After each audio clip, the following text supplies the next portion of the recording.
Bienvenue, je suis impatient de partager cet enseignement avec vous. Je vais parler d'une chose qui me tient à cœur, je vais parler de l'Église et de la réforme nécessaire de l'Église. L'Église actuelle est très différente de ce qu'a apporté Jésus.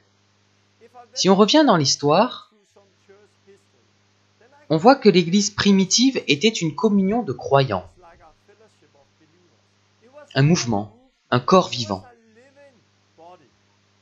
Puis le christianisme est arrivé en Grèce et est devenu une philosophie. Il est arrivé en Italie et est devenu une institution. Il est arrivé dans le reste de l'Europe et est devenu une culture. Puis il est arrivé en Amérique et est devenu un business.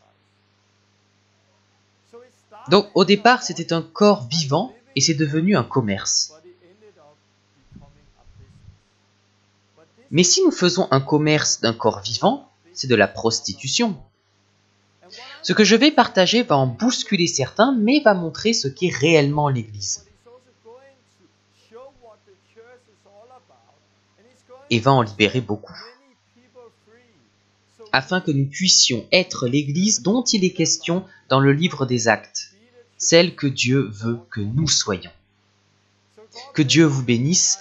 Je pense que cette leçon va vous ouvrir les yeux, vous aider et être une bénédiction pour beaucoup.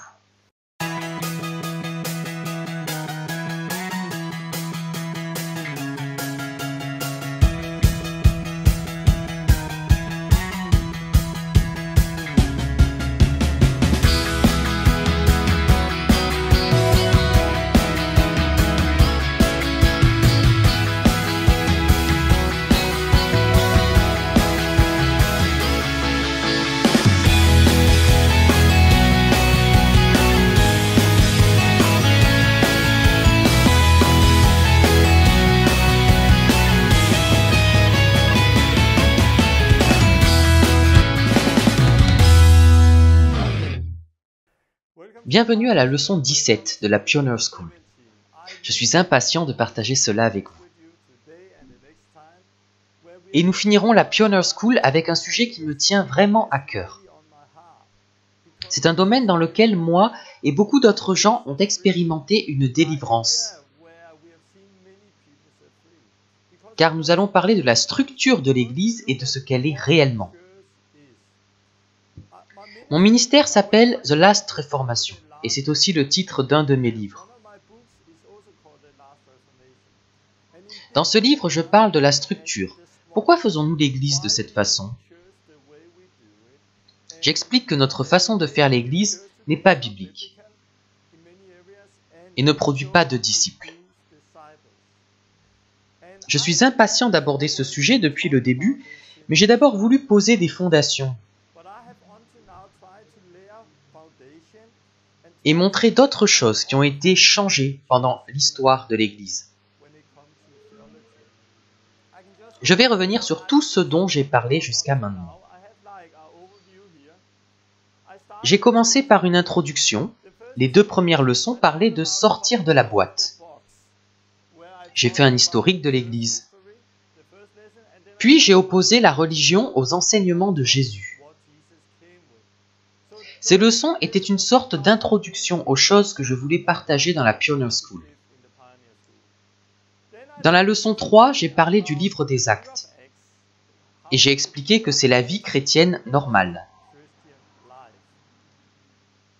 Puis j'ai parlé d'une chose très importante, la différence entre connaissance et obéissance. Et le fait que nous avons beaucoup de connaissances, mais très peu d'obéissance.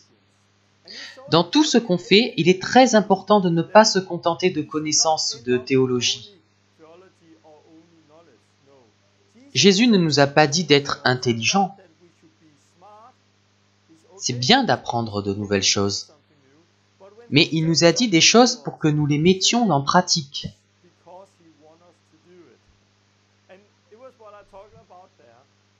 Puis dans les 4 leçons suivantes,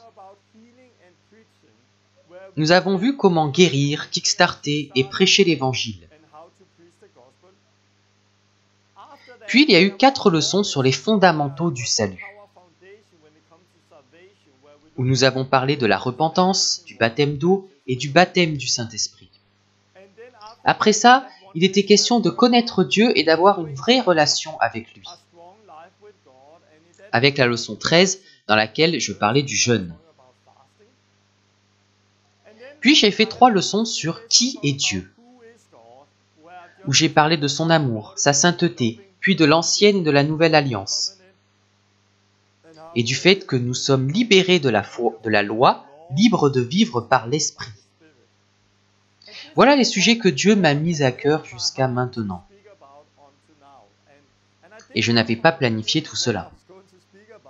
Mais à chaque fois, Dieu m'a donné un nouveau sujet à partager. Dans les 4 dernières leçons, j'aborderai la réforme de la structure. Je vous aiderai à vivre cette vie. La vivre quotidiennement. Apporter des fruits, avoir des gens sauvés. Et à vivre tout ce qu'on a appris jusqu'à maintenant. Voilà pour les 3 prochaines leçons et dans la dernière, je terminerai la Pioneer School. Et vous mettrez au défi pour le futur. J'ai vraiment hâte. Voilà les choses dont j'ai parlé jusqu'à maintenant. Parcourons rapidement l'histoire de l'Église pour ceux qui auraient oublié. Dans le livre des Actes, nous avons le réveil de l'Église. Nous avons ce que Jésus a apporté et je sais que c'est ce que beaucoup recherchent. La vie. Pas juste aller à l'église, écouter une prédication, mais vivre le livre des Actes. C'était une vie guidée par l'Esprit, où l'on guérissait les malades, chassait les démons. C'était aussi une vie de persécution, mais où l'Église était vivante et grandissait. Mais vers l'an 300 est arrivée l'Église catholique. Et à ce moment-là, beaucoup de choses ont été changées.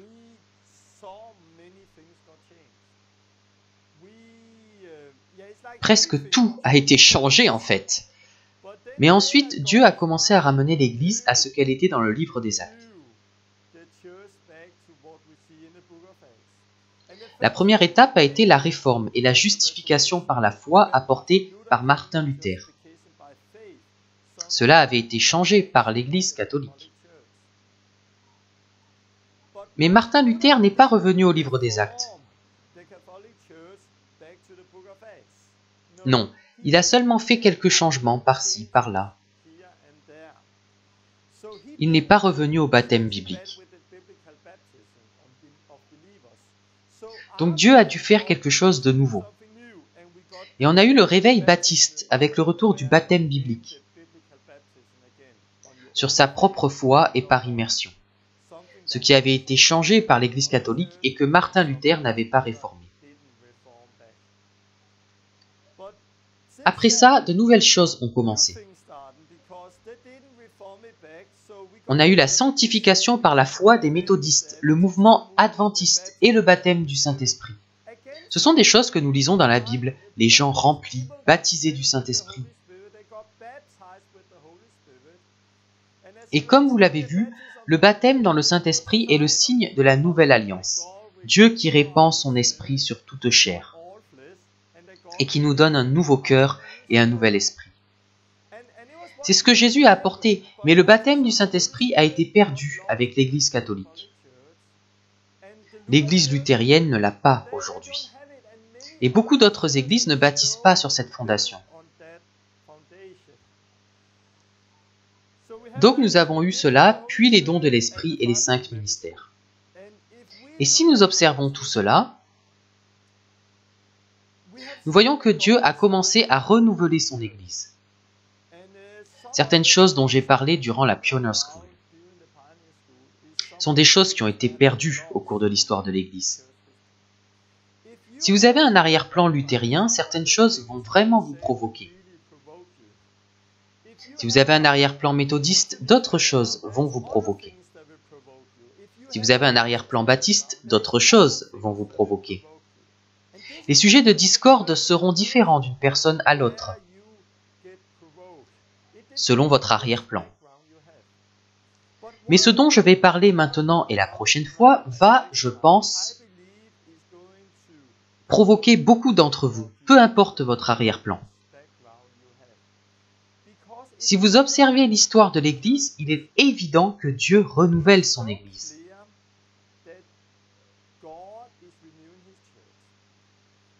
J'en ai parlé dans la leçon 1.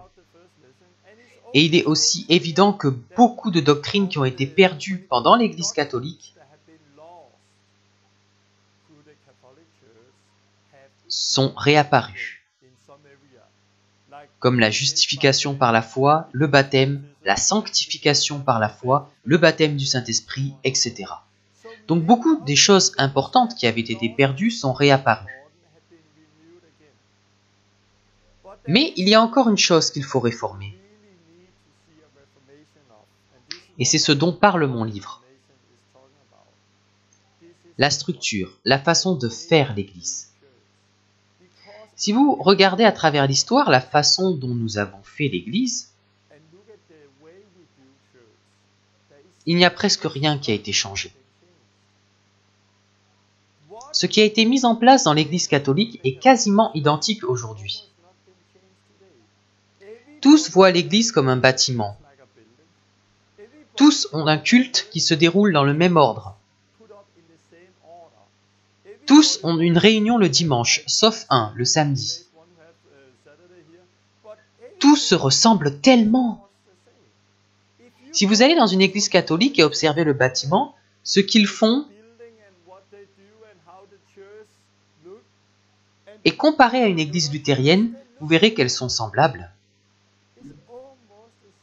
Presque rien n'a été changé. Dans les églises baptistes et méthodistes, vous verrez des choses semblables. Les bâtiments, la façon de mener les cultes, les estrades, les bancs, le pasteur, la communion. Presque tout est semblable. Mais c'est très différent de ce qu'on lit dans le livre des Actes. Ils n'avaient pas de bâtiments comme les nôtres. Ils n'avaient pas de rangées de bancs.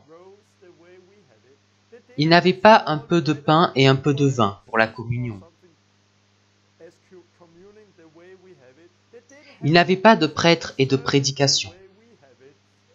Ils n'avaient pas la plupart des choses que nous avons. C'était très différent. Mais c'était quand même l'Église et elle grandissait. Voilà ce à quoi je vais m'intéresser. Qu'est-ce que réellement l'Église ? Cette leçon est en fait une introduction à ce dont je vais parler dans la prochaine. Je vais commencer avec ça. C'est tiré de mon livre. Et j'aime beaucoup, c'est très parlant.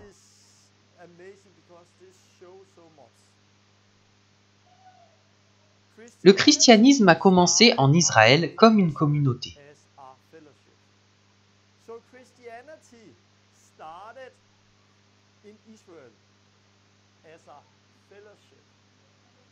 C'était une communion vivante de gens qui se rassemblaient.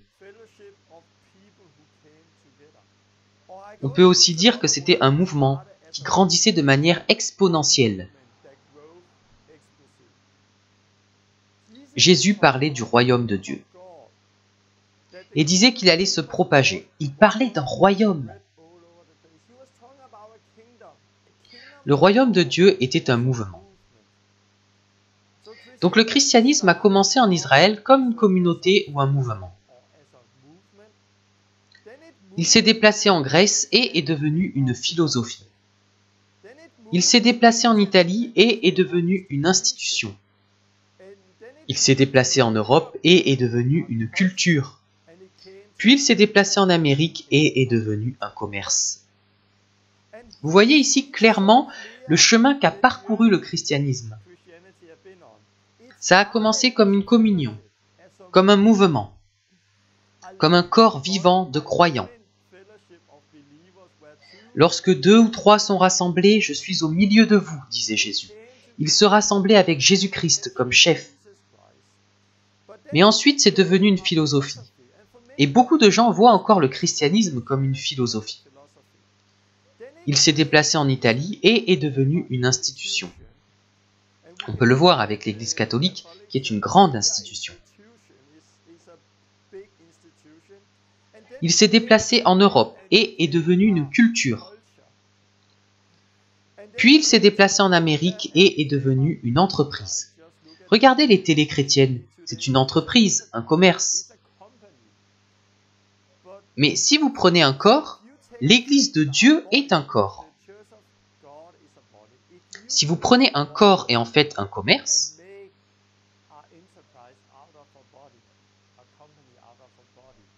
c'est de la prostitution.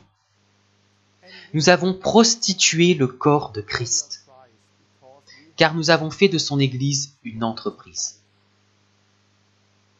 Je sais que ce sont des mots très durs, et c'est ce que j'ai écrit au dos de mon livre. On a fait du corps de Christ une prostituée, une entreprise.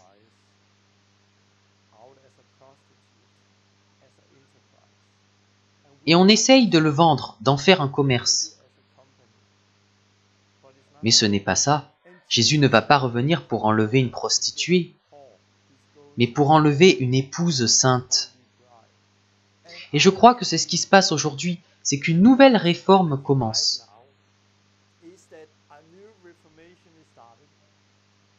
Et elle prend de l'ampleur dans le monde entier. Une nouvelle réforme commence par laquelle Dieu va sortir les gens des églises.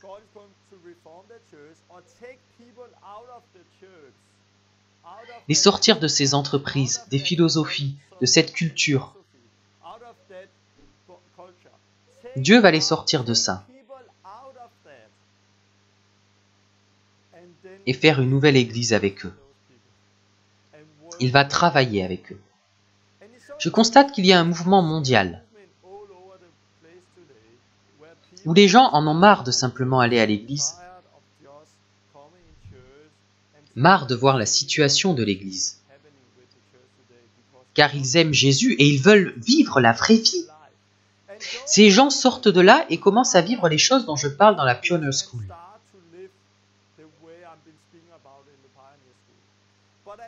Mais en même temps, je vois une croissance dans les faux mouvements. Les gens ne sortent pas de ce système pour revenir au fondement de Jésus. Mais ils retournent vers l'Église catholique. Et je vois ça régulièrement. Par exemple, ici en Scandinavie,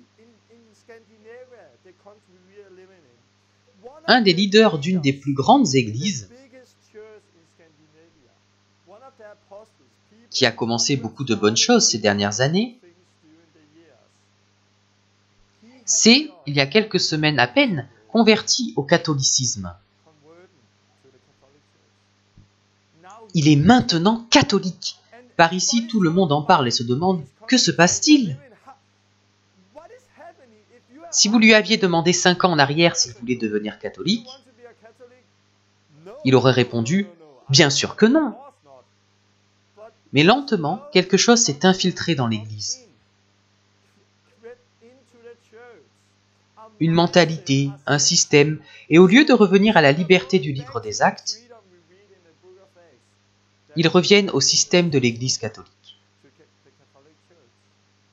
C'est ce qu'on voit aujourd'hui, et tous ces mouvements ici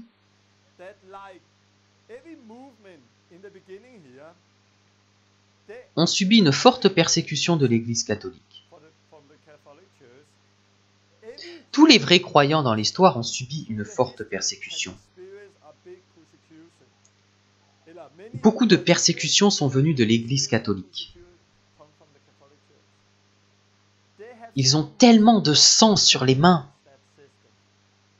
Tellement de gens sont morts. Et je crois que les persécutions que nous subirons dans l'avenir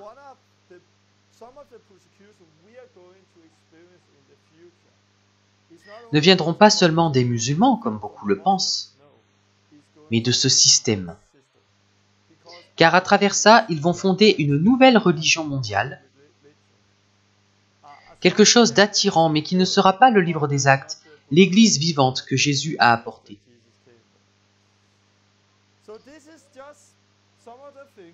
Donc cela a commencé comme un corps vivant, une communauté. Mais c'est devenu une entreprise, quelque chose qu'il n'aurait jamais dû devenir. Aujourd'hui, je vais vous donner quelques outils, puis je continuerai sur ces bases la prochaine fois. Pendant la Pioneer School, j'avais mes lunettes religieuses. Et certains enseignements ont été difficiles pour certains d'entre vous à cause de votre arrière-plan. Les lunettes religieuses. Ce que je vais montrer dans la suite, c'est que ces lunettes sont le plus grand rempart que j'ai pu rencontrer.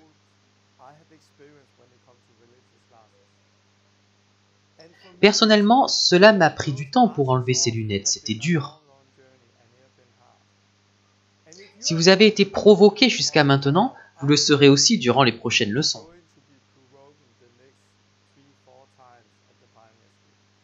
Je vais dire des choses à l'opposé de ce que la plupart des gens ont appris.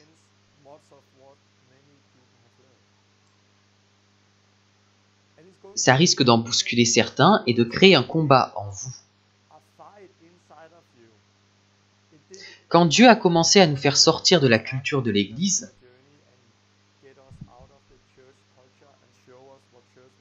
ce fut un combat, ce fut vraiment dur. Mais il y a eu une liberté quand nous sommes sortis. C'était fascinant et tout ce que nous vivons aujourd'hui a été bâti là-dessus. Je veux juste vous prévenir que la prochaine fois, je vais dire des choses provocantes qui vont à l'encontre de beaucoup de choses. Je vous encourage simplement à vérifier dans votre Bible si ces choses sont vraies et à ressentir ce que le Saint-Esprit vous dit. Je veux aussi dire que je ne suis pas contre l'Église.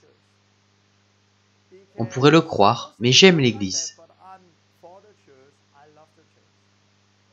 Mais pour moi, l'Église est une communion et non une philosophie, une culture ou une entreprise. Je suis contre le fait que le christianisme devienne une culture ou une entreprise. Mais je ne suis pas contre l'Église, ni contre les pasteurs d'Église. Ils ne font pas les choses volontairement, ils changent en rentrant dans ce système. Je donnerai mon témoignage.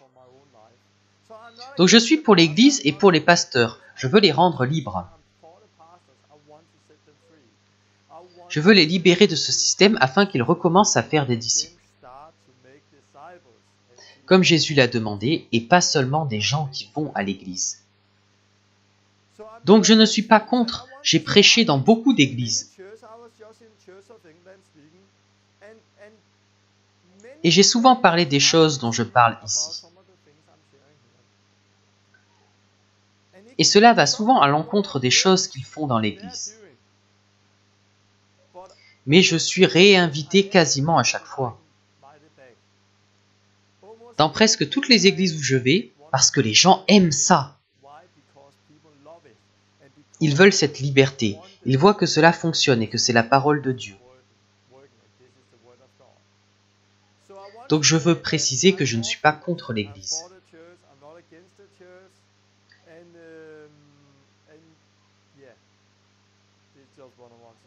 Je veux prier car nous avons besoin du Saint-Esprit. S'il n'agit pas et ne nous révèle pas cette vérité, on peut parler et parler, mais rien ne va se passer. Le Saint-Esprit doit agir, donc je vais commencer par prier. Dieu, merci pour ce message et les prochaines leçons où l'on va parler de la structure de l'Église et de la dernière réforme que tu fais.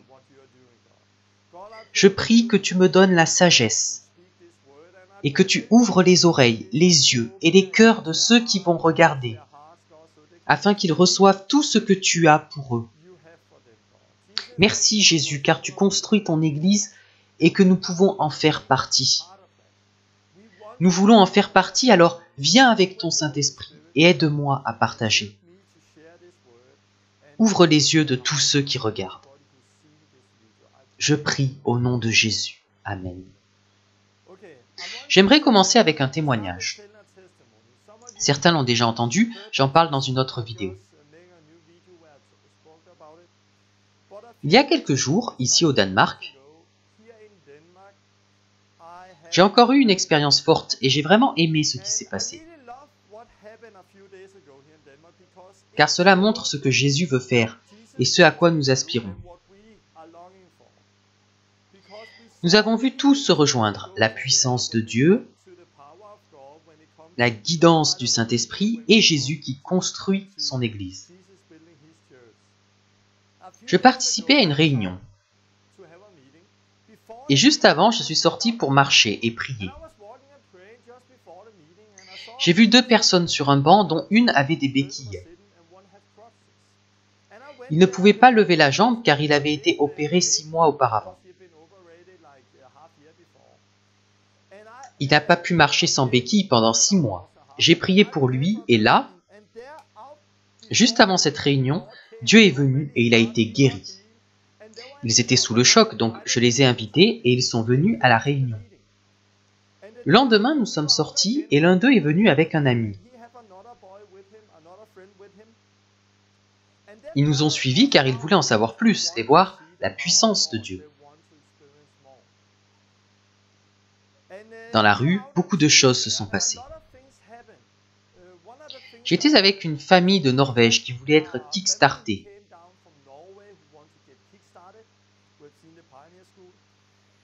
Et j'ai vu un jeune qui avait un problème de disque. Un des Norvégiens avait 18 ans et n'avait jamais prié pour quelqu'un.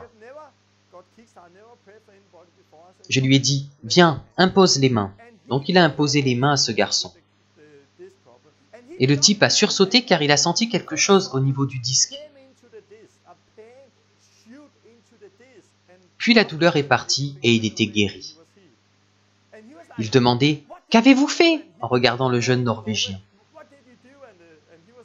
Et lui était aussi surpris, il ne savait pas quoi répondre. Mais l'histoire ne s'arrête pas là.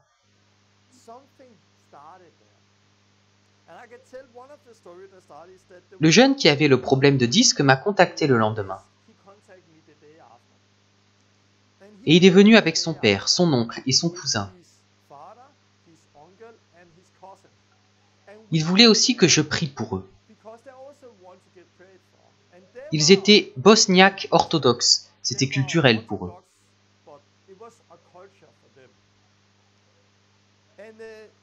Dieu est venu et beaucoup de choses se sont passées. J'ai prié pour le père. J'ai prié pour l'oncle qui a été guéri des genoux. Ils parlaient dans leur langue, mais je voyais bien qu'il était guéri. Ensuite, ils m'ont expliqué avec quelques mots de danois. Puis j'ai prié pour le cousin qui avait une sclérose multiple. Et il a été délivré d'un démon. Il est tombé et on pouvait voir le démon. J'ai commandé au nom de Jésus et le démon l'a quitté. Il a sauté, m'a embrassé et s'est mis à pleurer. Il était heureux, il souriait. Pourquoi? Car il avait été délivré. Et il avait une force dans son corps qu'il n'avait pas sentie depuis longtemps. C'était très fort pour le reste de la famille, mais ça ne s'est pas arrêté là. D'un coup, Dieu est venu avec... Je ne sais pas comment appeler ça. Mais j'ai vu des choses que je n'avais jamais vues. C'était très fort. J'ai commencé à prophétiser sur tout le monde.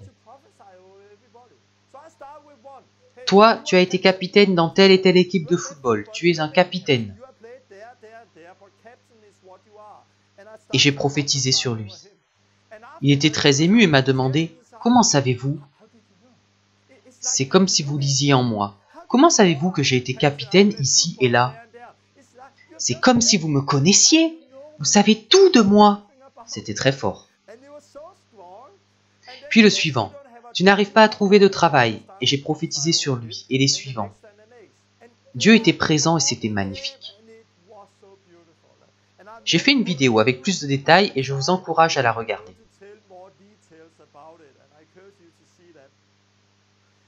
C'était puissant, mais ça ne s'est pas arrêté là.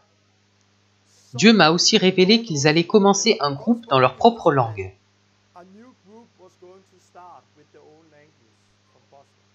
À ce moment, 2 personnes sont entrées et je leur ai demandé de partir. Ils ont commencé à leur parler en bosniaque. Je pouvais voir qu'ils étaient chrétiens et qu'ils se connaissaient. Je me demandais ce qui se passait. J'étais confus, mais alors l'un d'eux m'a dit quelque chose de puissant.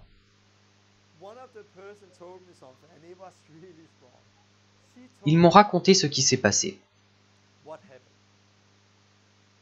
L'un d'eux était gardien de but dans une équipe de foot danoise.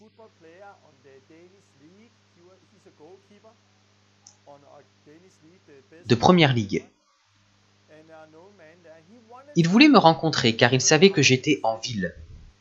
Il a demandé à un ami à moi s'il était possible de me parler. Et il a répondu que ce n'était pas possible car j'étais occupé. Alors, en retournant à sa voiture, il a entendu Dieu lui parler. Dieu lui a dit « Demi-tour, rentre maintenant !» Donc il a fait demi-tour et il est rentré. On lui a dit qu'il ne pouvait pas me voir parce que j'étais occupé. Mais Dieu lui a dit autre chose. Il est rentré avec une amie à lui. Il venait de Croatie et son amie de Bosnie, et elle connaissait les gens pour qui je priais. Écoutez ça. Quand elle est arrivée au Danemark il y a 20 ans, elle était dans un camp de réfugiés. Dans ce camp, elle a rencontré cette famille.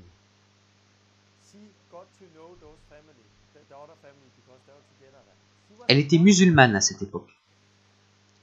Plus tard, elle est devenue chrétienne. Et elle les a revus 10 ans plus tard. Le père lui avait demandé « Qu'est-ce qui t'arrive ?» Il pouvait voir que quelque chose avait changé en elle, et elle a pu lui parler de Jésus. Mais ils n'avaient pas de très bonnes relations. Ils ne se connaissaient pas vraiment, mais il y a 3 semaines, Dieu a parlé à cette femme. Tu dois prier pour cette famille. Donc pendant 3 semaines, elle a prié pour que cette famille soit sauvée.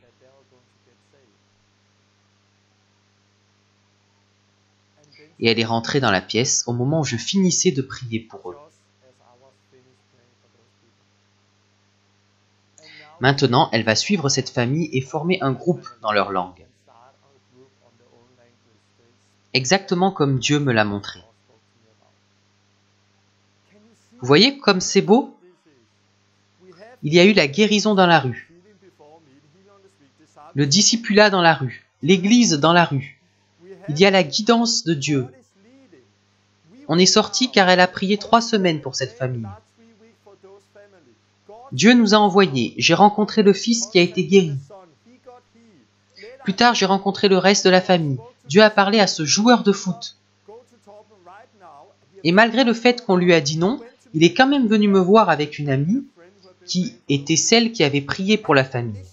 C'est beau car il y a beaucoup de circonstances, un peu comme mon témoignage d'Afrique du Sud. Ce n'est pas juste de la guérison ou des paroles de connaissance. Ce n'est pas juste des gens sauvés ou le fait d'être guidés par le Saint-Esprit. C'est tout cela qui se rejoint. C'est cela l'Église. Quand Jésus construit son Église, nous ne sommes pas guidés par un programme.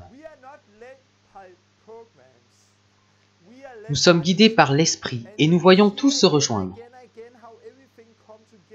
C'est tellement beau. Quand Jésus bâtit son Église, c'est extraordinaire. De quoi voulez-vous faire partie? De la vision d'un homme d'une Église avec 300 membres et un groupe de louanges.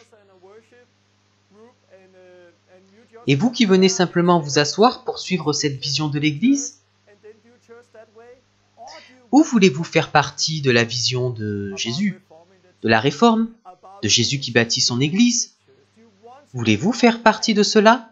Évidemment, je crois que vous voulez faire partie de l'Église de Jésus et de sa façon de faire.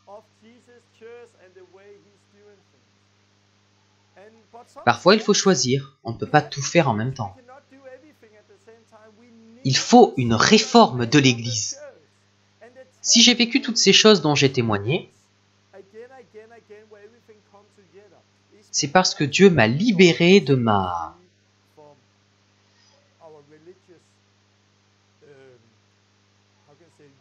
vision religieuse de l'Église.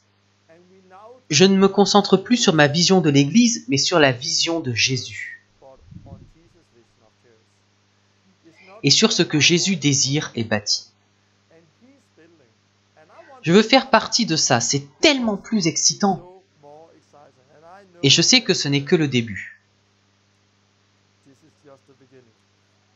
Je voudrais parler de mon parcours. Rapidement. De ma vision de l'Église qui a évolué. Puis je vous montrerai quelque chose. J'ai été sauvé, et comme beaucoup de gens, j'ai été dans...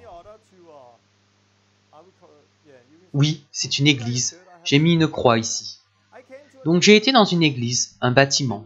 Il y avait une estrade et des bancs.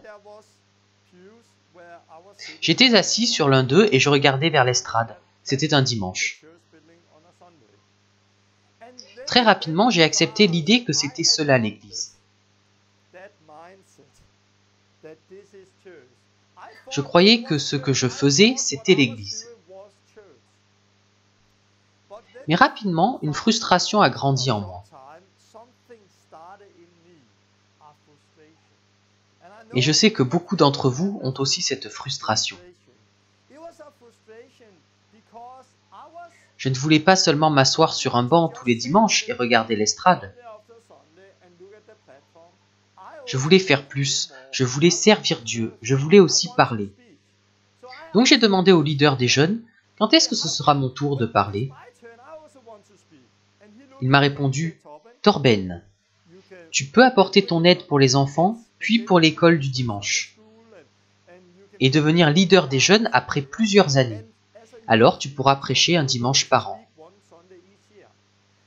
Donc il m'a expliqué comment je pouvais avoir l'opportunité de prêcher,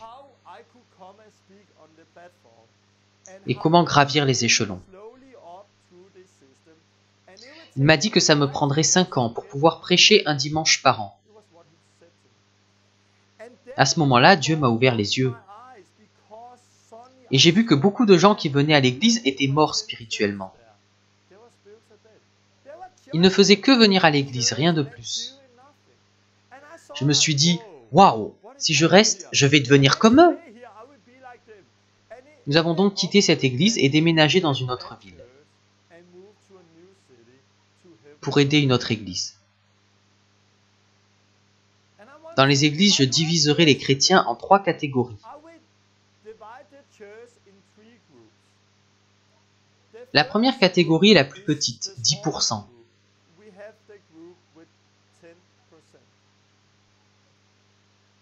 Ce sont les 10% qui servent Dieu pendant les réunions, qui sont actifs. Celui qui prêche, celui qui dirige la réunion, le groupe de louanges, ceux qui sont actifs dans l'église. Si vous êtes actif, vous êtes heureux, car vous grandissez. C'est ce que j'explique depuis le début, on apprend en pratiquant. En faisant quelque chose, vous apprenez, vous grandissez et vous êtes heureux. Car c'est ce que nous désirons, grandir, être changé et être utilisé par Dieu. Mais dans une réunion d'église classique avec 100 personnes, il y aura seulement 10% de gens actifs. Les 90 autres viennent et ne font rien. Ils viennent, s'assoient et ne font rien d'autre. Cela contraste complètement avec l'église primitive et avec ce qu'a apporté Jésus.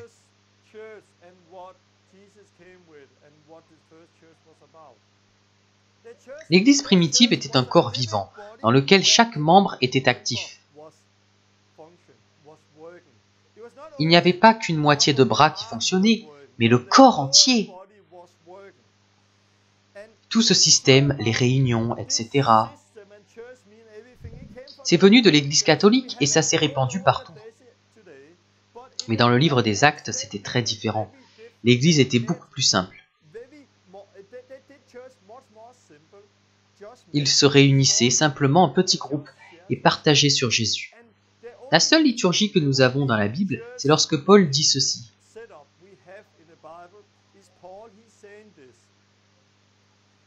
Lorsque vous vous assemblez, chacun de vous a-t-il un cantique, une instruction, une révélation, que tout se fasse pour l'édification de l'Église. 1 Corinthiens 14, 26. Donc il dit que lorsque vous vous assemblez, chacun de vous peut partager quelque chose. Ça ne doit pas être dans un ordre précis, mais lorsque vous vous rassemblez, chacun de vous peut partager quelque chose. Mais progressivement, vous allez à l'église, mais vous ne donnez plus rien car vous n'en avez pas le droit. L'organisation de l'église empêche que vous puissiez apporter quelque chose. Mais la Bible dit que tout le monde a quelque chose à partager. Si vous savez que chaque semaine vous allez aller à l'église, mais que vous ne partagerez rien, vous deviendrez passif et endormi. Parce que si vous ne donnez rien, il n'y a aucune raison d'être rempli. Par exemple, si je veux qu'un jeune lise la Bible plus que la semaine précédente,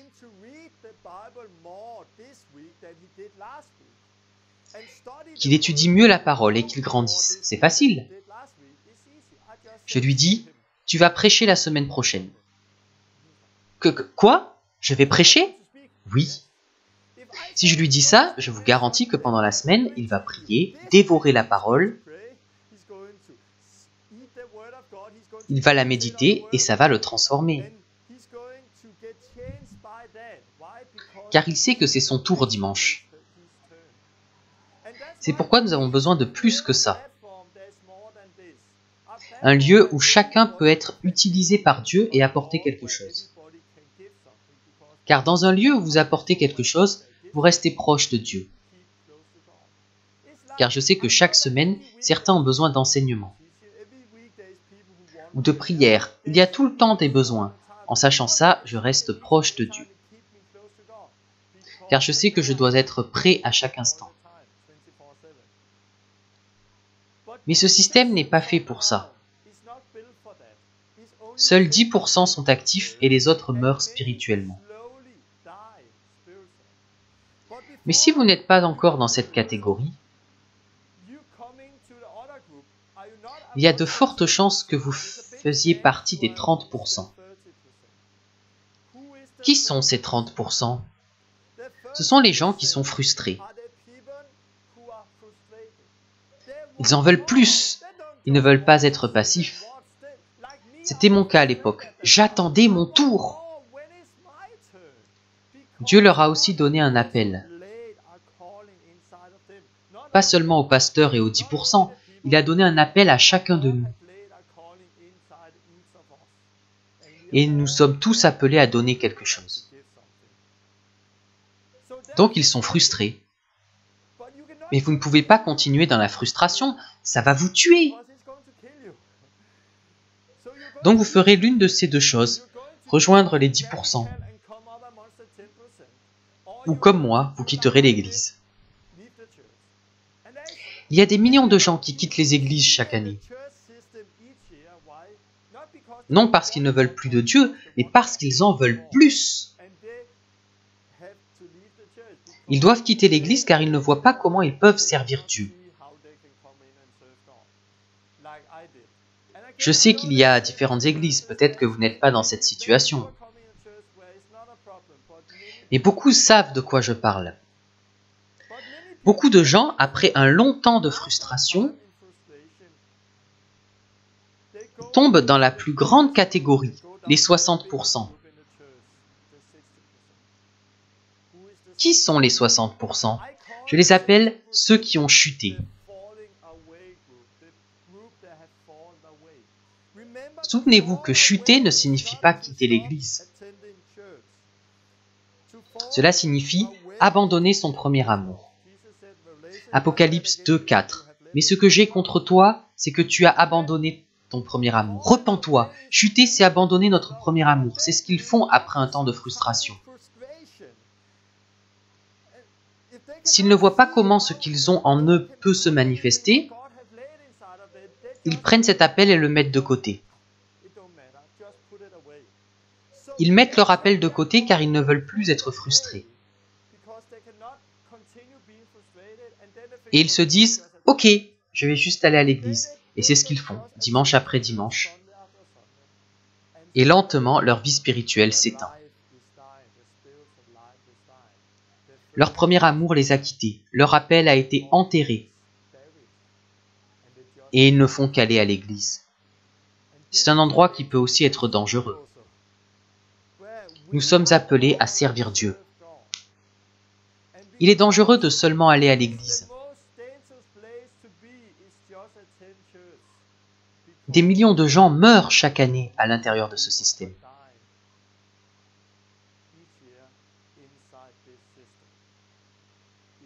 Ça leur retire le zèle. C'est une des raisons pour laquelle nous devons revenir à ce que Jésus a apporté.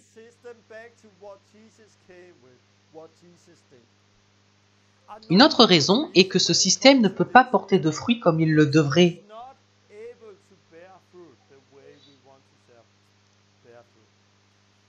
J'ai souvent pris une ou plusieurs personnes avec moi pour les former. Et je les ai vus grandir. Je peux faire un disciple et l'année suivante, il aura vu 2 personnes sauvées. C'est arrivé très souvent. Il est très facile, si on utilise les outils que Dieu nous a donnés, de voir 2 personnes sauvées et baptisées en un an. Si je fais ça avec une personne, j'ai une croissance de 200%. Et je peux faire des disciples indéfiniment. Mais voyez-vous souvent des églises de 100 membres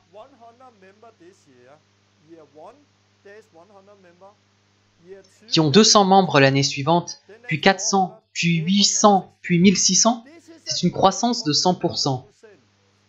Voit-on souvent cela? Non, jamais. Parce que ce système est incapable de créer des disciples, seulement des gens qui vont à l'église.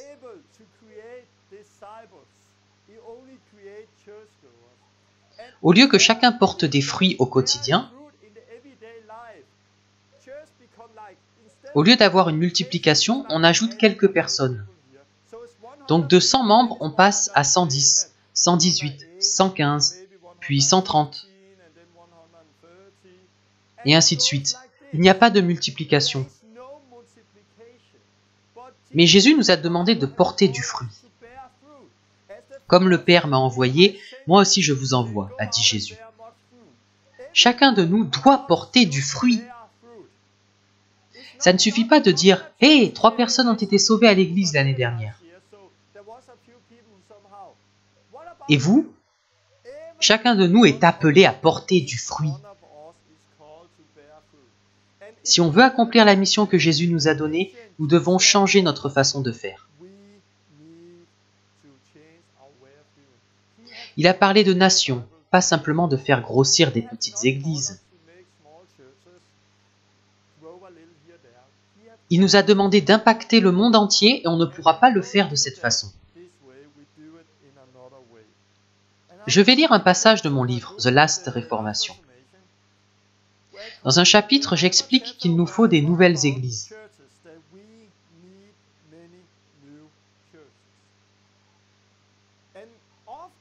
Si je demande, voulez-vous commencer une église? On me répondra, non, je n'ai pas envie, parce que c'est difficile.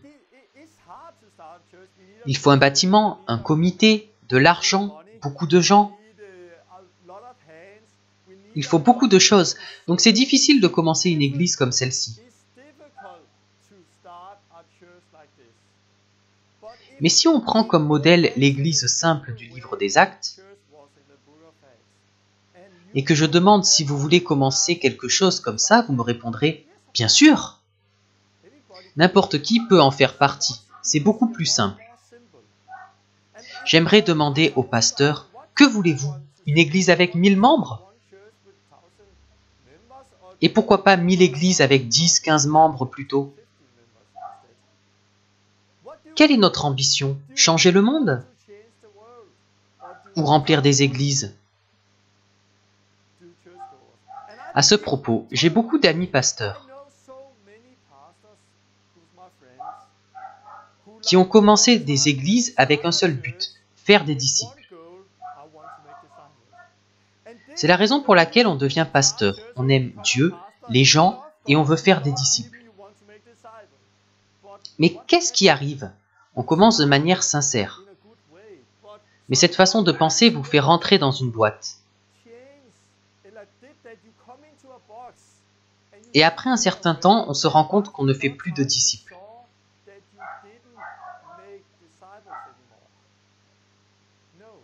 Les gens ne font que venir à l'église, rien de plus. Je vois que le cœur des responsables est bon, et beaucoup veulent vraiment servir Dieu. Mais notre vision religieuse de l'Église nous empêche d'avancer. On n'est pas capable d'aller de l'avant pour ce qui est de faire des disciples. Quand j'ai enlevé mes lunettes, les fruits étaient bien différents. Je ne sais pas si vous le savez, mais on peut passer beaucoup de temps à travailler pour le royaume de Dieu, en pensant qu'on fait quelque chose de bon. Mais en fait, on restreint la parole de Dieu. J'ai l'exemple d'une expérience que j'ai eue il y a quelques années. Je fais partie d'un réseau d'églises simples et lorsque j'étais en Suède, j'ai fait la rencontre d'un Indien qui implantait des églises. Il avait fondé un réseau en Inde, grâce auquel il avait baptisé 5 millions de personnes en 10 ans.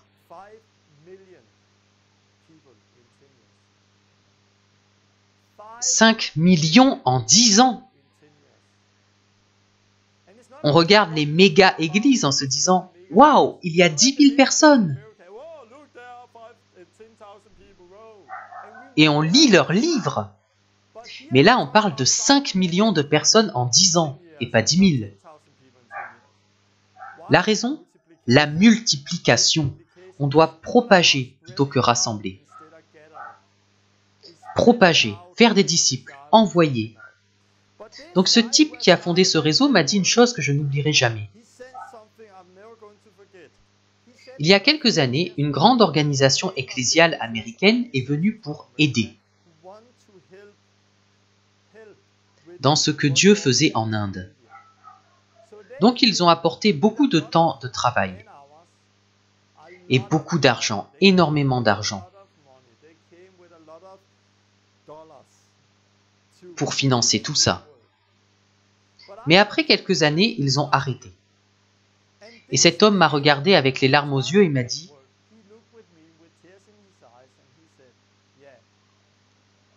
Si cette organisation n'était pas venue pour aider à bâtir l'Église de Dieu,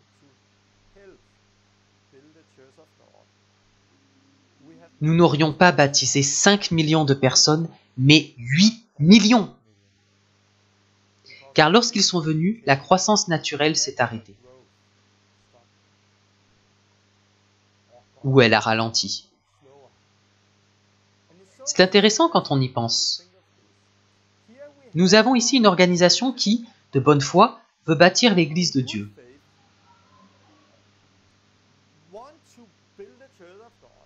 Ça leur prend des milliers d'heures et des millions de dollars.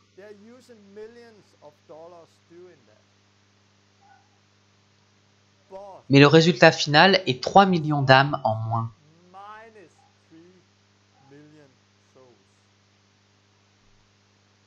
Donc ce qu'ils auraient pu faire de mieux pour le royaume de Dieu, c'était de ne rien faire.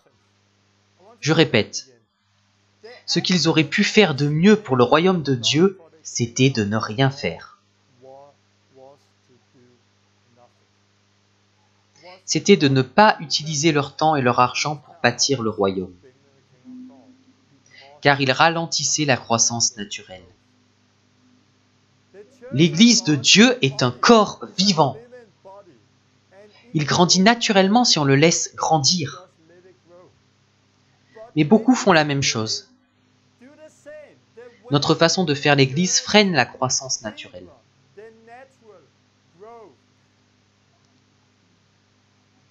Il faut lâcher prise et elle grandira naturellement. La graine est dans le sol et elle va pousser car il y a de la puissance dans la graine. La raison pour laquelle la croissance est forte ici et dans les pays où il y a la persécution, c'est parce que sous la persécution, le système s'effondre. C'est la première chose qui arrive. Les églises ferment. Les pasteurs sont jetés en prison. Du coup, ils ne peuvent plus se réunir comme d'habitude. Et qu'est-ce qui arrive? Ça grandit. Ça croît comme jamais auparavant. C'est intéressant quand on y pense. La plupart des choses qu'on fait aujourd'hui ne produisent pas de fruits. Ça ralentit la croissance. Et j'y ai aussi participé.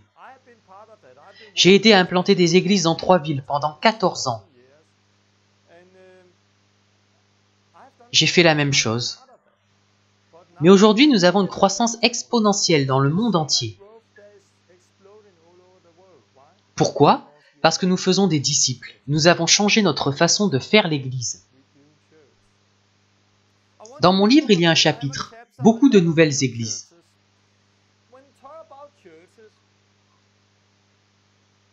Ouvrir une église comme celle-ci n'est pas une chose facile. Il faut beaucoup d'argent et de personnes pour commencer. Pour cette raison, on ne voit pas beaucoup de nouvelles églises s'ouvrir. Voici une citation de Down, Disciple a World Nation. C'est un réseau. Jésus nous appelle à faire des disciples de toutes les nations. Ils ont œuvré à l'implantation stratégique de communautés. Et ils disent que la meilleure façon d'accomplir la grande mission que Jésus nous a donnée,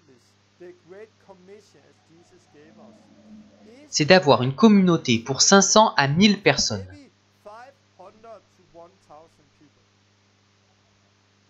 Il faut une communauté pour 500 à 1000 habitants. Car c'est le nombre de personnes sur lesquelles une église de taille moyenne a une influence.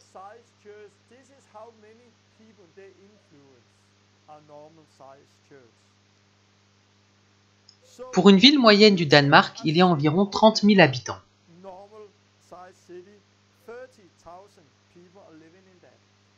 Ces villes ont habituellement 2, 3 ou 4 églises, pas plus. Ces villes qui ont 2, 3 ou 4 églises devraient en avoir au moins 30, 40, 50 ou 60 de plus.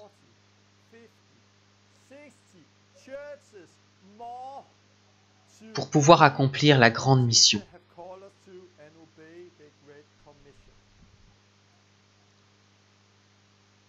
Mais de nos jours, on a une église baptiste, une pentecôtiste, une luthérienne. Si on veut atteindre toutes les nations et faire ce que Jésus nous a commandé, faire des disciples de toutes les nations et pas juste quelques-uns par-ci, par-là, on doit changer notre façon de faire l'Église. Ce qui est bien lorsqu'il y a beaucoup d'églises, c'est que nous n'avons plus 10, 30 et 60%. On peut avoir 100%. Car dans la vision de Jésus, il y a assez de travail pour chacun de nous. On le verra dans les prochaines leçons. Il y a de la place pour chacun de nous.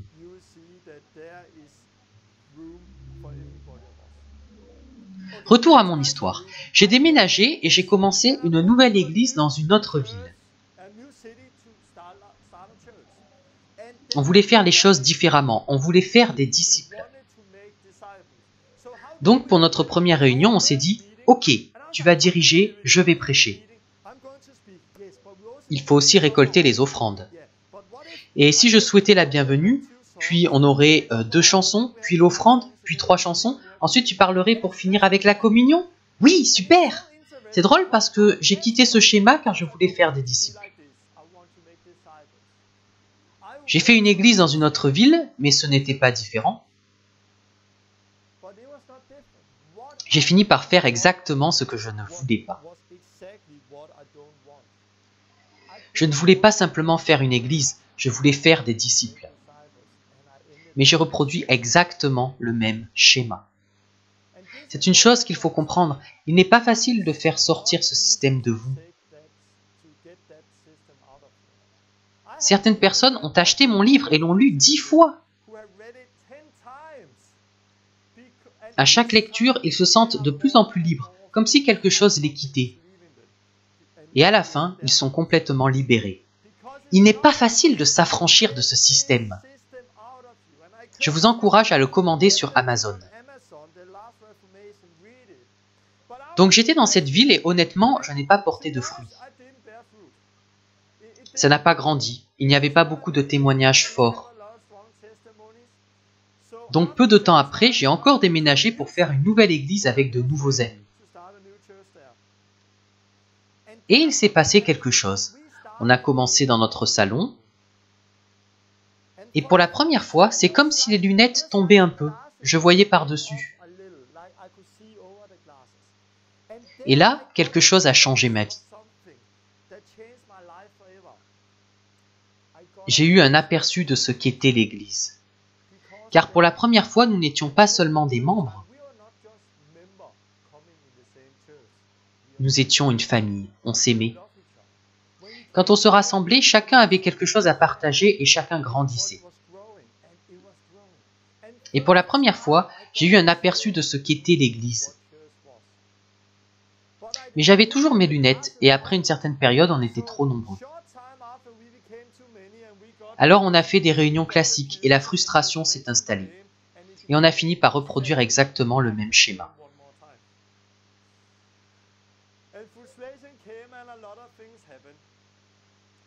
Puis nous avons encore déménagé avec ma famille et nous avons commencé une nouvelle église.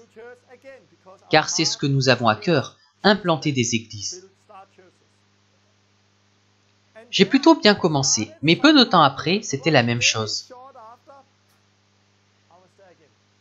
Et la chose qui m'a fait encore plus de mal qu'avant,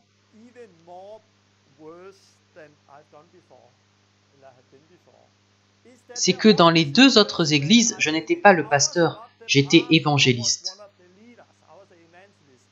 Je n'étais pas en haut de la pyramide. Donc tout ne reposait pas sur mes épaules, j'étais assez libre. Mais cette fois-ci, j'étais le pasteur. Et j'ai commencé à subir une pression. Tu es évangéliste, pas pasteur. Tu ne peux pas faire ceci ou cela. J'avais une grosse pression sur les épaules. Et je devais montrer que j'étais un bon dirigeant. Donc j'ai commencé à changer, j'ai mis mes lunettes. Et j'ai commencé à faire des choses que je ne voulais pas. Ne va pas dans cette église, tu es avec moi. J'ai commencé à entrer en compétition avec les autres églises. Car je voulais montrer que j'étais un bon dirigeant. J'ai commencé à contrôler les gens. J'avais besoin de cet argent, c'était mon salaire. Je devais payer la maison, etc.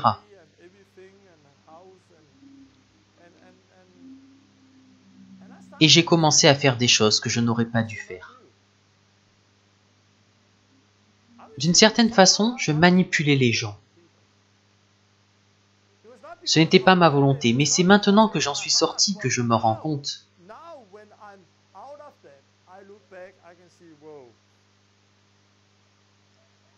J'ai commencé à contrôler les gens. Je n'étais pas mauvais dans mon cœur. Mais je voulais qu'ils réussissent, je voulais qu'ils grandissent. À tel point que j'essayais de faire ce que le Saint-Esprit devait faire. Je commençais à donner des ordres. Je voulais vraiment qu'ils réussissent et que les gens voient que j'étais un bon leader. Je voulais sincèrement qu'ils réussissent. Mais à la fin, le résultat était mauvais. J'ai rendu les gens dépendants de moi, plutôt que de Dieu. J'ai pris la place du Saint-Esprit. J'en parle dans mon livre. Je suis devenu comme beaucoup de pasteurs. Il y a un système spirituel qui éteint le feu. On ne lit plus la Bible pour connaître Jésus, mais pour avoir un nouveau sermon. On fait des choses, on devient dépendant de l'argent, etc. Et tout cela a des mauvaises conséquences. On ne s'en rend pas facilement compte quand on est dedans, mais ça devient évident après. Si je fais le bilan de cette période, je n'ai pas eu beaucoup de bons fruits. Mon cœur était bon. J'avais à cœur de servir Dieu. Mais ma façon de faire les choses m'empêchait de porter des fruits.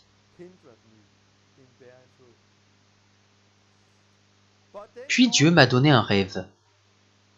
Dans ce rêve, j'ai vu deux hommes qui fumaient. L'un d'eux m'a donné une cigarette en disant « Fume !» « Non merci. »« Fume !» « Je n'ai pas envie. »« Si tu ne fumes pas, les gens vont remarquer que nous fumons. » J'ai pris la cigarette et j'ai commencé à fumer. J'ai senti la fumée et immédiatement je me suis dit « Mais qu'est-ce que j'ai fait ?» Je me suis réveillé et j'ai compris ce que j'avais fait. Les deux hommes représentaient les deux premières églises que nous avions commencées. La fumée représentait le système, un système qui finirait par tuer la vie, par tuer le corps. Et je savais exactement où je fumais. Lorsque j'ai commencé la troisième église, Dieu m'a dit « Fais-moi confiance. Fais-moi confiance. Ne retourne pas dans le système encore une fois. Ne sois pas impatient. Ne fais pas ce que les autres attendent de toi. » Mais je n'ai pas écouté et je suis retourné dans le système car j'avais peur du regard des autres. Donc j'ai fumé la cigarette et ça a tué le corps. Quand Dieu m'a donné ce rêve, je me suis repenti et j'ai fermé l'église. Puis nous avons déménagé ici et depuis, je suis affranchi de ce système.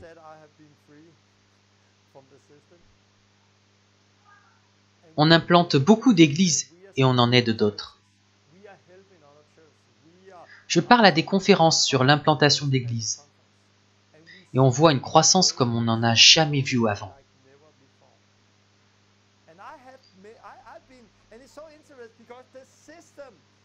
Vous pouvez être dans une église tout en étant libre. J'ai parlé dans une église d'Angleterre et j'étais plus libre que dans beaucoup d'autres endroits. J'ai partagé tout ça dans beaucoup d'églises et j'ai ressenti une liberté. Mais j'ai aussi rencontré beaucoup de pasteurs qui voulaient ça.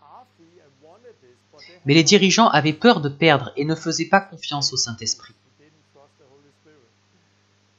C'est très différent d'une personne à l'autre. Mais la liberté est exaltante. Et la croissance est explosive. On ne peut pas juger si une église est bonne d'après le nombre de membres ou d'après leur budget. Non, on doit voir si les gens suivent Christ, s'ils vivent comme des disciples au quotidien et s'ils obéissent aux commandements de Jésus. Si c'est le cas, tant mieux, sinon, ce n'est pas ce qu'on appelle une église. L'église, ce sont des disciples qui suivent Jésus. C'était donc un bout de mon parcours. Ça m'a pris 14 ans et 3 églises pour faire tomber mes lunettes.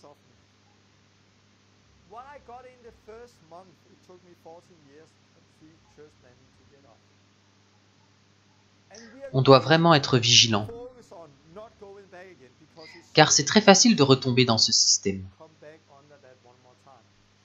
Donc maintenant, on reste concentré.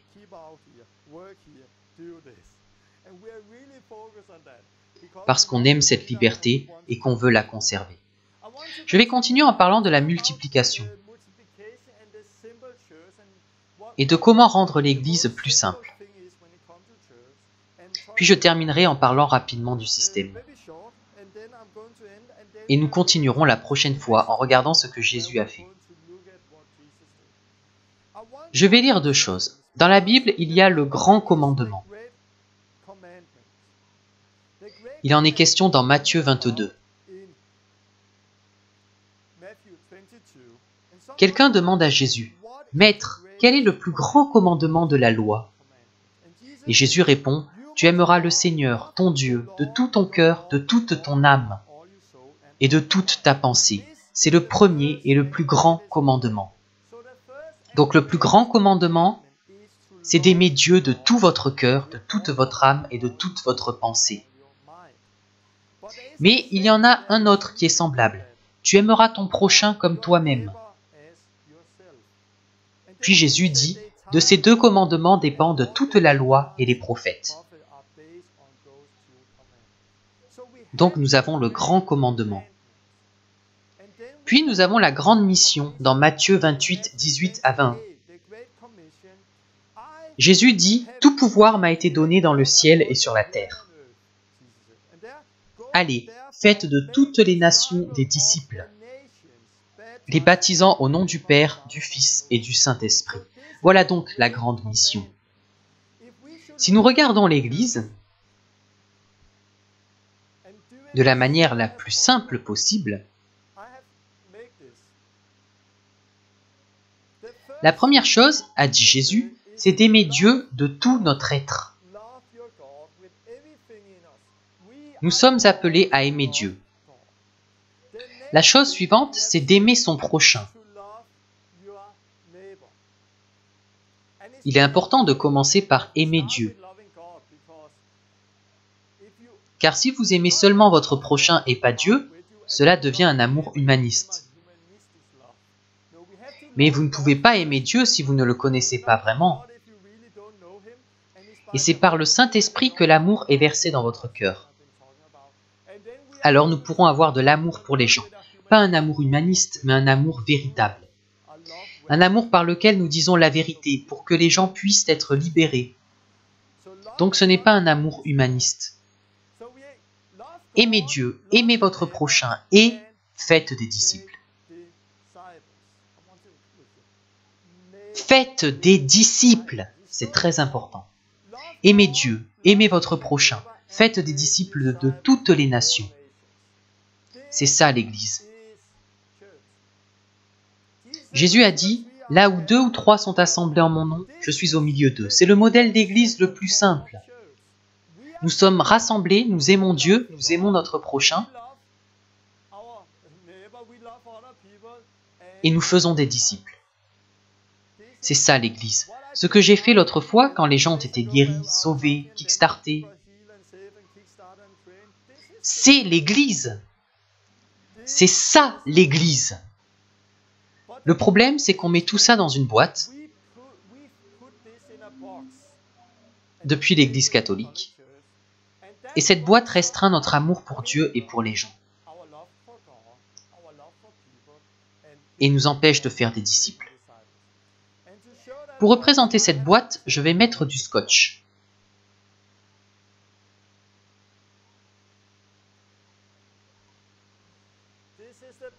Voilà la boîte qu'on met souvent sur les choses.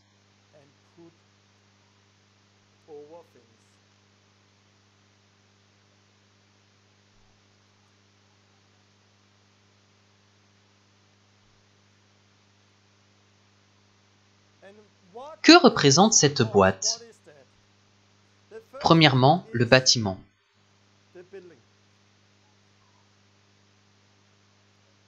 On pense qu'il est nécessaire d'avoir un bâtiment pour faire une église. Mais il n'est pas nécessaire d'avoir un bâtiment. Regardez les premiers chrétiens. Les premiers véritables bâtiments d'église sont arrivés à cette période, Église catholique. L'Église primitive a grandi de manière explosive, sans aucun bâtiment d'église. Observez les endroits où la croissance est la plus forte. Ce sont les pays où il y a la persécution, et ils n'ont pas de bâtiments comme les nôtres. Souvent, on lit la Bible avec nos lunettes.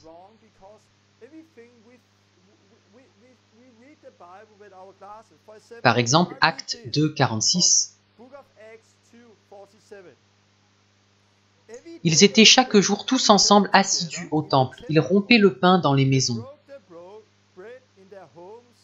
et prenaient leur nourriture avec joie et simplicité de cœur. Beaucoup d'entre vous ont déjà entendu ça. Ils étaient chaque jour rassemblés au temple et ils rompaient le pain. Beaucoup d'églises enseignent qu'ils se réunissaient dans des temples et aussi dans les maisons pour les plus petits groupes. Non, non. Ici, la réunion ne se faisait pas dans le temple, mais dans la maison. Où ont-ils rompu le pain? Dans la maison. Les croyants se réunissaient dans une maison. Alors quel était ce temple? C'était le temple de Jérusalem. Quand ils allaient dans d'autres villes, ils ne construisaient pas de nouveaux temples. Il était déjà là, mais Jésus a apporté quelque chose de nouveau. Le temple n'était pas un lieu de culte. Ils y allaient pour prêcher l'évangile, pour parler avec les gens, pour guérir les malades. Pierre a prêché l'évangile au portique de Salomon. Le temple, c'est là où le peuple était. Quand Paul allait à la synagogue, ce n'était pas comme dans une église. Il prêchait de manière radicale et tant qu'il pouvait prêcher, tout allait bien. Parfois, il n'écoutait pas ou voulait le lapider. Mais certaines personnes voulaient le suivre, alors il les emmenait dans les maisons. Donc le temple n'était pas un lieu d'adoration, c'était un endroit à Jérusalem. Ils ne construisaient pas un nouveau temple dans chaque ville où ils allaient. Ils se réunissaient dans les maisons et dans les rues. Le temple, c'est là où se trouvait le peuple, c'est l'équivalent d'une place de marché.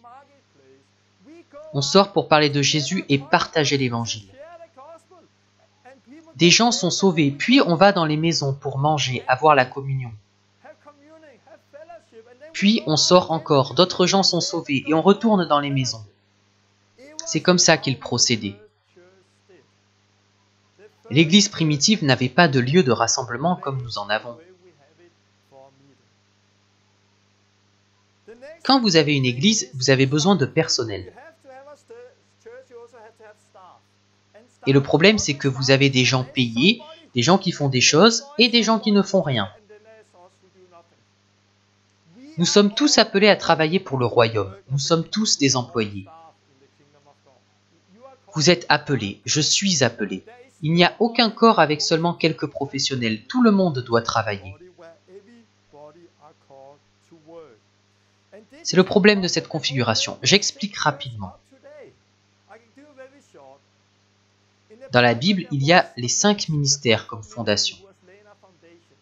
Apôtres, prophètes, évangélistes, pasteurs, docteurs, voici un moyen de les mémoriser. L'apôtre venait et repartait rapidement. Je fais du stop pour la prochaine ville. Il était avec le prophète qui pointait les péchés et les directions à prendre. Ces deux-là agissaient comme un pistolet et posaient les fondations. Puis il y avait l'évangéliste qui sortait plus que les autres. Puis le pasteur qui était marié à la fraternité, qui aidait, peu importe les circonstances. Puis le docteur qui débouchait les oreilles afin qu'il puisse entendre ce qu'il disait. Dans l'Église primitive, ces ministères allaient de maison en maison pour équiper et aider. À chaque endroit, il y avait plusieurs anciens qui voyageaient, aidaient et connectaient ensemble ces communautés. Donc ils étaient là pour équiper les saints pour les ministères, pour faire des disciples. Mais aujourd'hui, ces ministères sont devenus des employés. Quelque chose qu'ils ne sont pas. Ils ne sont là que pour faire une fondation. Aujourd'hui, on ne va pas dire d'une église « Oh, quelle belle fondation elle a !» On ne voit pas les fondations, on voit le bâtiment. Ce qui est intéressant, c'est que pendant la Réforme, le docteur, l'enseignant, a tout chamboulé. Car le docteur a enseigné que les apôtres et les prophètes n'étaient plus d'actualité.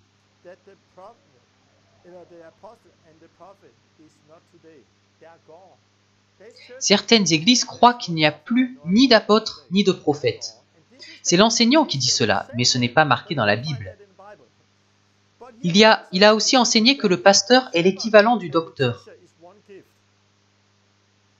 Il reste donc l'évangéliste qui ne veut pas faire partie de cela, donc il est mis dehors. Donc au lieu de 5 ministères, nous en avons un, l'enseignant. Tout tourne autour des enseignements. On pense que si on en a assez, on obéira à Jésus. Mais non. On a besoin de tous les dons travaillant ensemble afin de pouvoir faire ce que Jésus nous a demandé. Donc comprenons que nous devons tous être actifs, nous sommes tous des employés. Personne n'est plus appelé à servir que les autres. Je termine cela rapidement et je vous donnerai des outils la prochaine fois. Il y a aussi le programme. Tout doit être programmé, tout doit se passer dans le bâtiment. J'ai entendu des gens qui voulaient sortir évangéliser, distribuer des tracts, mais à qui on disait « Vous ne pouvez pas, on ne fait pas ça dans notre église ». Beaucoup de gens sont limités dans leur amour pour Dieu et pour leur prochain. Limités pour faire des disciples, car tout est bien cadré. Il faut suivre le programme. Si des non-croyants viennent et veulent être sauvés, on continue à suivre le programme. Au lieu de simplement leur partager l'évangile et les voir être sauvés. Tout se ressemble. Peu importe l'église où vous allez, tout se ressemble et ça ne me plaît pas. J'ai entendu parler d'une église qui veut plus du Saint-Esprit, donc ils placent 10 minutes dans leur programme pour que le Saint-Esprit agisse plus. Mais il ne marche pas comme ça. La dernière chose, c'est le budget. Un bâtiment et du personnel coûtent de l'argent. Il faut donc un budget. Le problème du budget, c'est que cela finit comme une entreprise. Le problème principal, c'est le bâtiment. C'est là que ça commence. Puis il y a le personnel, le programme et enfin le budget. Le corps vivant, qui devrait grandir naturellement, devient un nouveau système. Il finit en entreprise. Quand on a un budget, on commence à imposer la dîme dans l'église, etc. À propos de la dîme, j'en parle dans mon livre, je crois qu'il est bon de donner, mais vous connaissez sûrement Malachie 3, où il est dit qu'on trompe Dieu si on ne donne pas toute notre dîme. Et avez-vous déjà entendu qu'il fallait manger notre propre dîme? C'est dans la Bible. Avez-vous déjà entendu que parfois il ne fallait pas apporter la dîme, mais la garder à la maison pour que des gens la prennent? Il y a beaucoup de lois sur la dîme et je crois que toute personne qui a lu la Bible sait qu'il n'est pas biblique de donner 10% à un bâtiment comme si c'était une règle. Beaucoup en font une règle à cause du budget. Beaucoup contrôlent et manipulent les gens à cause de l'argent, du budget. Et j'y ai aussi participé, pas aussi radicalement que certains. Ce qui se passe souvent, c'est que le bâtiment entraîne une chose, qui en entraîne une autre, qui en entraîne une autre. Et on finit avec quelque chose de très différent de ce que la parole disait. de ce que Jésus a apporté. Je vais terminer maintenant. Cela n'est pas forcément mauvais. Je connais des gens qui ont une église libre, qui ne manipulent pas avec l'argent, et où chacun peut travailler. Mais le problème, c'est que c'est très difficile. La prochaine fois, nous verrons ce que Jésus a vraiment dit. Ou QFJ. Que ferait Jésus? Que ferait-il sur la question des églises? Nous verrons cela la prochaine fois. Il y a quelques années, il y avait cette expression « Que ferait Jésus ?» Jésus n'aurait pas de bâtiment, pas de personnel, pas de programme, ni de budget, comme c'est le cas aujourd'hui. Il se concentrerait sur les choses simples. Aime Dieu, aime ton prochain et fais des disciples. Donc la prochaine fois, je regarderai Luc 10. Et ensuite, je continuerai en étant plus pratique. Nous verrons alors ce que Jésus a vraiment dit et ce qu'il ferait aujourd'hui. Nous essaierons de sortir de cette boîte et de nous concentrer sur ce que sont réellement les églises, pour vous aider à faire des disciples et voir un mouvement commencer à se répandre partout.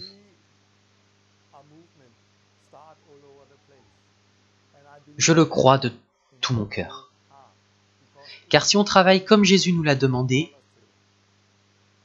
tout va se mettre en place et ça va être fantastique. Je vais prier, puis ma femme Lynn va chanter. Merci Jésus parce que tu vas enlever nos lunettes et nous aider à participer à ce que tu fais. Aide-nous à voir cela. Enlève nos lunettes, Jésus. Je prie pour tous ceux qui regardent que tu commences une réforme dans leur vie. Au nom de Jésus. Amen.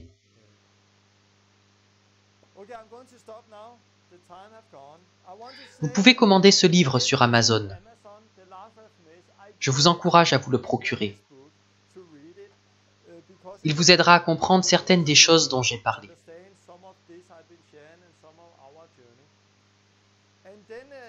La prochaine leçon sera dans quelques semaines, car je pars aux États-Unis à Phoenix, puis Las Vegas et Los Angeles. Nous allons former, équiper et voir Dieu faire des choses merveilleuses. Donc la prochaine fois, j'aurai plein de témoignages incroyables à vous partager. Je vous encourage à regarder cette vidéo plusieurs fois et à laisser le Saint-Esprit vous parler. Commencez à vous demander ce qu'est l'Église et pourquoi on fait tout ce qu'on fait. Vous serez progressivement libre de certaines de ces choses, pour devenir l'Église que Dieu vous a appelé à être. Que Dieu vous bénisse.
Those who call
mountains